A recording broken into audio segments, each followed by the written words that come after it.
One way to apply a transition effect in a sequence is to drag it from the effects panel to the edit directly. I'm going to go to the window menu here and choose Effects, browse through my video transitions, and perhaps I'll take the default cross dissolve and drop it straight in between these two clips. This works perfectly, but I'd like to show you a faster way using the keyboard. If I zoom in a little using the navigator here so we can see that transition more clearly, you can see that I can change the duration of a transition effect by dragging the ends, much as you might trim a clip. If I hold the Shift key, then I can make an asymmetric adjustment. See, I'm making the beginning of the transition shorter than the end. You can also double-click on the transition effect to specify a new duration. I'll put in 2.00 here. I'm not worried about the punctuation because I know Premiere Pro will correct it for me, and I'll click OK. With a transition effect selected, you can go to the Effect Controls panel and access more advanced options. This particular transition effect is quite simple, so all I can really choose is where the center of the transition effect is. I'm going to select that transition effect, and I'm going to press backspace or delete to remove it. When you add a transition effect, it has a default duration, and you set that in the timeline preferences. That's under the Edit menu in Windows and the Application menu in macOS. You can choose whether the duration for a transition effect is in seconds or frames, and it's pretty useful choosing seconds because then the frame rate of your sequence doesn't matter. I'm pretty happy with 1 second, so I'll click OK. Keyboard shortcuts for applying transitions actually apply the default transition, so we ought to specify that next.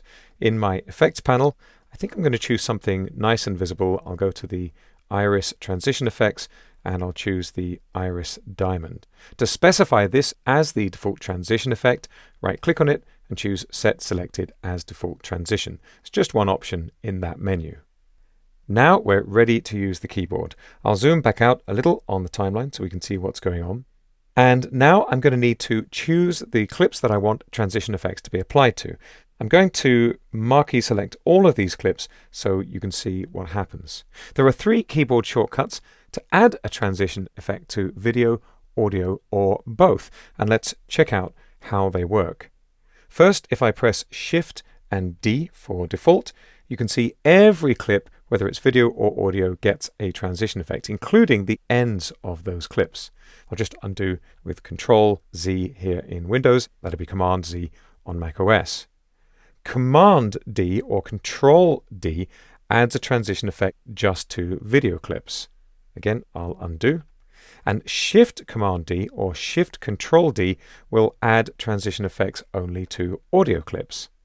And I'll undo again. You'll notice again that every time you apply transition effects this way using a keyboard shortcut, the clips at the ends of your sequence also receive a transition effect. And for more control, you can also select multiple edits and apply transitions using a keyboard shortcut.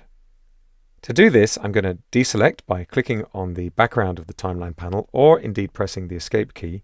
I'm going to hold down Control here on Windows. This would be Command on macOS, and I'm going to marquee select a range of edits. Let's try Shift D again, and we're applying transition effects only to the selected edits. I'll undo once more with Control Z or Command Z. I can also deselect and select a range of clips and use my keyboard shortcut. In this case, I'm going to press Shift D, which should give me a transition effect on all video and audio clips. But of course, in this case, I've specifically selected just video clips, so it doesn't matter. Although the keyboard shortcut would add an audio transition effect, there's no audio selected, and so on this occasion, it just adds transitions between the selected clips. Because this combination of selecting individual clip segments and pressing Shift D is so convenient and easy to remember, it's probably the shortcut you're most likely to keep in mind. But do remember that there are variations on the theme, and keyboard shortcuts are almost always faster than dragging with the mouse. That's a quick introduction to applying transitions with keyboard shortcuts in Adobe Premiere Pro CC.